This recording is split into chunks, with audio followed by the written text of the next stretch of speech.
Comment trouver des actions sous-évaluées ou à fort potentiel de croissance? Ça fait quelques mois que j'utilise une nouvelle technique pour trouver les actions sur lesquelles j'investis et je dois te dire que je suis plutôt content du résultat. À titre d'exemple, je suis en ce moment à plus 8% de rendement sur mes actions sur Bitpanda, alors que je ne suis qu'à plus 5% sur mes ETF. Je suis donc pour le moment en train de battre le marché de 3 points grâce aux actions que j'ai sélectionnées. La technique que j'utilise a l'avantage d'être simple et elle se résume à une seule et même plateforme. Cette plateforme te présélectionne différentes actions en fonction de différents critères et elle te donne ensuite toutes les informations dont tu as besoin sur chacune des entreprises. Comment est-ce que je fais pour trouver mes actions? Quelle est la plateforme que j'utilise? Et qu'est-ce qu'il ne faut surtout pas faire? Comme d'habitude, je te dis tout dans cette vidéo.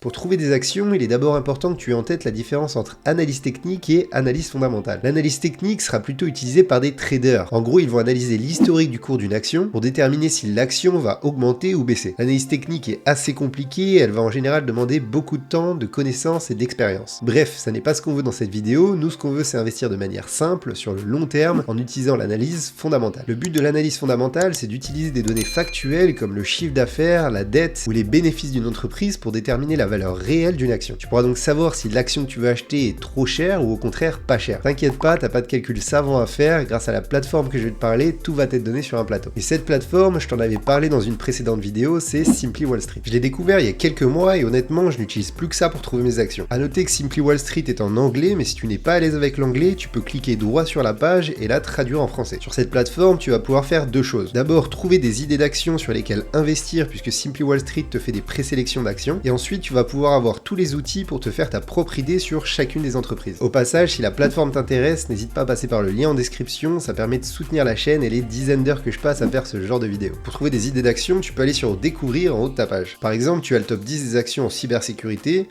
le top 6 des actions d'énergie éolienne, ou encore si tu vas beaucoup plus bas, tu as par exemple les actions à croissance à un prix raisonnable. C'est-à-dire les actions qui ont un fort potentiel mais qui restent pas chères. Toutes les actions te sont donc servies sur un plateau. Il faut savoir que toutes ces sélections d'actions sont mises à jour presque en temps réel. Simply Wall Street est connecté à près de 50 000 entreprises et collecte jusqu'à 1000 données par entreprise. Dès qu'une entreprise publie ses résultats trimestriels par exemple, Simply Wall Street va automatiquement collecter ces données et mettre à jour ses analyses. Pour être sûr que la sélection d'actions que tu veux regarder est bien à jour, tu peux quand même cliquer sur la présélection qui t'intéresse, par exemple actions à croissance et à un prix raisonnable. Ici, la sélection d'actions a par exemple été mise à jour le 3 juin 2023. Comme je te l'ai dit, dans le cas de cette présélection d'actions, tu vas avoir les meilleures actions ayant un fort potentiel de croissance tout en restant potentiellement sous-évaluées. Alors tu vas me dire, ok, c'est pas mal, mais comment est-ce que je fais pour sélectionner des actions parmi toute cette liste? Eh bien, tu as 3 voire 4 possibilités pour affiner ta recherche. Déjà, tu peux filtrer ici en fonction du pays sur lequel tu veux investir. C'est pas mal, par exemple, dans le cas où tu investis via un PEA. Tu peux aussi filtrer en fonction de l'industrie qui t'intéresse. Et ensuite, la troisième option qui s'offre à toi, c'est de te concentrer sur le petit graphe à gauche de chaque entreprise. Comme tu peux l'imaginer, plus la couleur est verte, mieux c'est, et plus la couleur est rouge, moins ce sera bon signe. Mais ce graphe, que Simply Wall Street appelle Snowflake, va bien plus loin que de donner une simple couleur. Il te donne un condensé de toutes les informations dont tu as besoin sur chacune des entreprises. Pour faire simple, il résume 5 critères importants. Est-ce que l'action est chère? Est-ce que l'entreprise a de belles perspectives d'avenir? Est-ce que ses performances passées sont intéressantes? Est-ce qu'elle est en bonne santé financière? Et encore, est-ce qu'elle verse des dividendes intéressants tout en ayant les moyens de les verser? Plus la réponse est positive, et plus le graphe va se rapprocher de chacun de ces critères. On reviendra dessus tout à l'heure, mais ce graphe est déjà un super indicateur pour faire le tri dans ce qui t'intéresse. Si par exemple tu cherches avant tout des entreprises sous-évaluées, alors il faudra que le graphe soit le plus proche possible de la partie value. Bref, je t'avais dit qu'il y avait 4 outils pour affiner les présélections d'actions. Les 2 filtres en haut à droite et le graphe sur la gauche de chaque entreprise. Ces 3 outils sont gratuits, mais tu peux aussi aller plus loin avec un compte premium en utilisant un 4e outil. Ce 4e outil va te permettre de personnaliser tes fils de façon détaillée. Personnellement, c'est ce que j'utilise et tu vas voir que cette option est juste incroyable. À noter qu'avec le lien en description, tu auras accès à 7 jours gratuits pour utiliser cette option sans avoir bien sûr besoin de mettre ta carte. Comme je te le disais, ce 4e outil va te permettre de personnaliser tes filtres. Pour personnaliser tes filtres, il te suffit donc de cliquer sur Advanced Filter en haut de ton écran ou sur Screener. Une fois que tu as cliqué dessus, tu vas avoir différentes options pour filtrer tes entreprises. Comme juste avant, on a les filtres par marché et les filtres par industrie.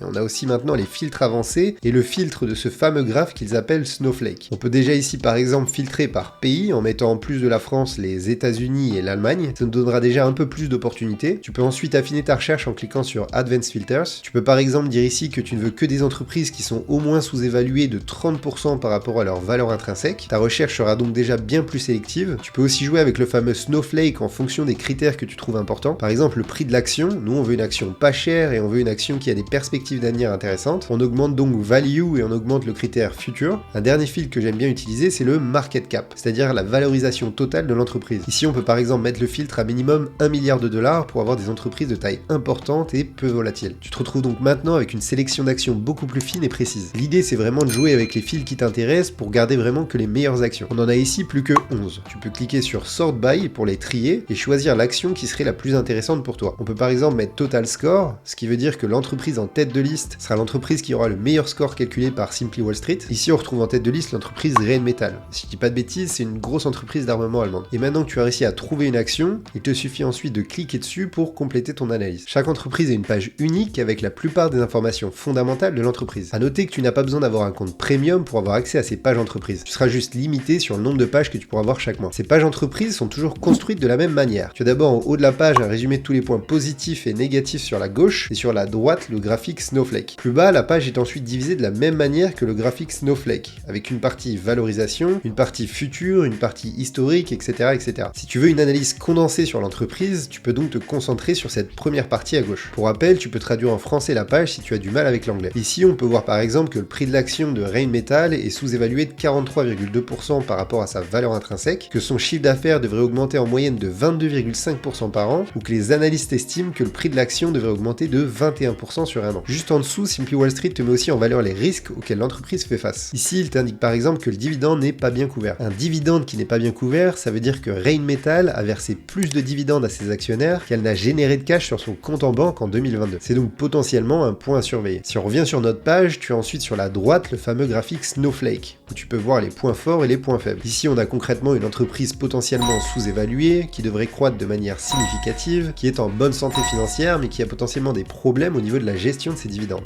En dessous de ces informations clés, tu as accès aux récentes mises à jour et les analyses que Simply Wall Street a faites sur cette entreprise. Elles sont vraiment intéressantes et peuvent t'aider à décider sur une action. Si ça t'intéresse, tu peux cliquer dessus pour les lire et tu peux comme d'habitude les traduire avec ton navigateur. Bon, maintenant qu'on a vu les points clés de l'entreprise, l'idée va être d'approfondir rapidement chacune des parties du graphique Snowflake. On va commencer avec la partie value, qui est pour moi l'une des plus importantes, puisque ça va te permettre de déterminer si l'action est sous-évaluée. Dans cette partie, tu vas avoir 3 indicateurs importants. La valeur intrinsèque de l'action, l'avis des analystes sur l'action, et une analyse complète du Price Earning Ratio. Pour info, le Price Earning Ratio, c'est tout simplement le prix d'une action divisé par les bénéfices par action. Pour faire très simple, plus ratio est bas et moins l'action est chère. Au passage, si tu es débutant et que tu n'es pas confortable avec certains termes, sache que Simply Wall Street te définit chacun des termes utilisés en cliquant dessus. Par exemple, ici avec le Price Earning Ratio. Même si tu n'y connais rien, tu devrais donc t'en sortir simplement et tu vas même sûrement apprendre beaucoup de choses. Bref, le Price Earning Ratio ici est de 22,4, ce qui pourrait être considéré comme légèrement élevé, mais tout seul, ce ratio ne veut pas dire grand chose. Plus bas, tu peux le comparer à ses concurrents, ce qui est déjà plus intéressant. Ici, il est bien inférieur à ses concurrents, ce qui est bon signe. Ça veut dire que parmi tous ses concurrents, tu payeras moins cher l'action Rheinmetall. A noter que sous chaque graphique, Simply Wall Street te donne son analyse. Si t'es un peu perdu, ça permet de comprendre rapidement ce que le graphique veut dire, ce qui est pas mal. Pour terminer sur le Price Earning Ratio, tu peux aussi le comparer à sa juste valeur. Concrètement, Simply Wall Street va estimer un Price Earning Ratio qui est censé être juste, en prenant par exemple en compte la croissance future de l'entreprise ou les risques liés à l'entreprise. C'est ce qu'on appelle en anglais le Fair Ratio. Ici, le Fair Ratio estimé est de 27. C'est-à-dire que tant que le Price Earning Ratio de Rheinmetall sera en dessous de 27, l'action pourra être considérée comme potentiellement sous-évaluée, ce qui est le cas ici. Pour terminer avec la partie value, il nous reste à voir la valeur intrinsèque et l'avis des analystes. La valeur intrinsèque, c'est encore une fois un calcul que Simply Wall Street pour déterminer quel est le juste prix d'une action. Si on va un peu plus bas, on peut voir que la fair value, ou valeur intrinsèque en français,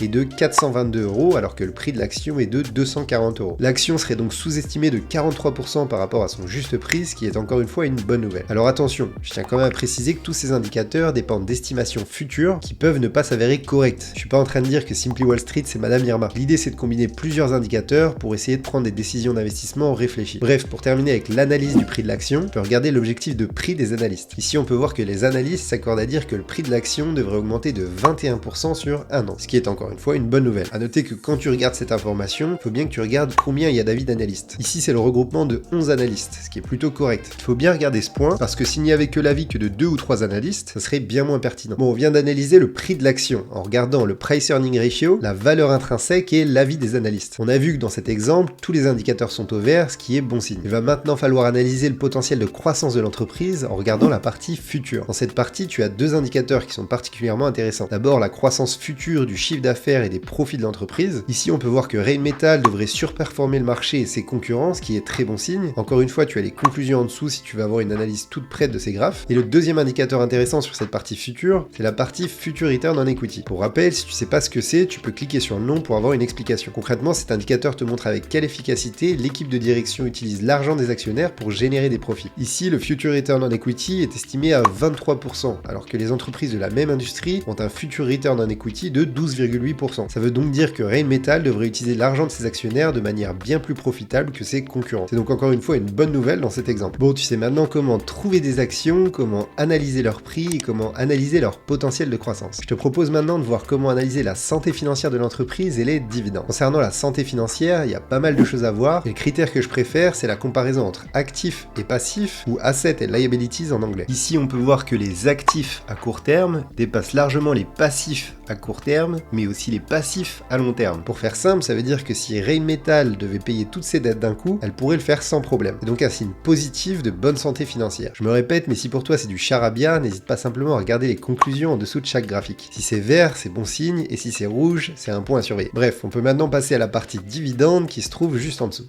Dans cette partie, tu peux déjà bien sûr voir à combien s'élève le dernier dividende et à combien le dividende devrait s'élever d'ici à 3 ans. C'est assez intéressant si tu cherches des actions à dividende. Plus bas, tu peux aussi voir quelle proportion des profits sont redistribués en dividendes. Ici, on peut voir que 40% des profits sont payés en dividendes et 60% sont réinvestis au sein de l'entreprise, ce qui est raisonnable. Ça veut tout simplement dire que l'entreprise porte une attention importante à son développement en réinvestissant 60% de ses profits. Bon, ça avait peut-être pour toi pas mal d'informations d'un coup. Si t'es débutant, je te recommande dès maintenant de faire exactement ce que je viens de faire pour t'entraîner. Si tu as un niveau avancé, je te recommande fortement d'aller te balader sur leur site internet ou sur leur app. Tu vas voir, c'est une mine d'or. Si jamais tu as des questions, n'hésite pas à me les poser en commentaire, j'essaierai d'y répondre. Et moi, en attendant, je te dis à bientôt pour avancer ensemble vers ta liberté financière.